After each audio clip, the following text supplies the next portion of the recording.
ईश्वर विषयक इतर सर्व कल्पना ज्यांची आंशिक नि सीमित रूपे होत, त्या सत्यस्वरूप निर्विशेष ब्रह्माचा उपदेश देणारे एकमेव कोणते शास्त्र असेल तर ते म्हणजे वेदच होत. हे वेद ही सर्व लोकहित श्रेणी श्रुती साधकाचा हात धरून त्याला हळूहळू त्या निर्विशेष ब्रह्माप्रत पोहोचवण्यासाठी आवश्यक असलेल्या सर्व अवस्थांमधून घेऊन जाते.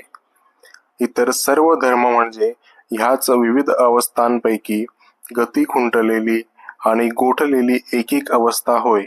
आणि म्हणूनच जगातील सारे धर्म त्या नामरहित सीमारहित नित्य वैदिक धर्मात अंतर्भूत होतात असे म्हणणे क्रमप्राप्तच होय. जन्मोजन्म प्रयत्न करून पहा, युगानुयुगे आपल्या मनाचा कोपरा न कोपरा धुंडाळून काढा, पण असा एकही उदात्त धर्मभाव तुम्ही नव्याने शोधून काढू शकणार नाही की जो ह्या आध्यात्मिकतेच्या अनंत खाणीत वेदांमध्ये आधीचाच विद्यमान नव्हता.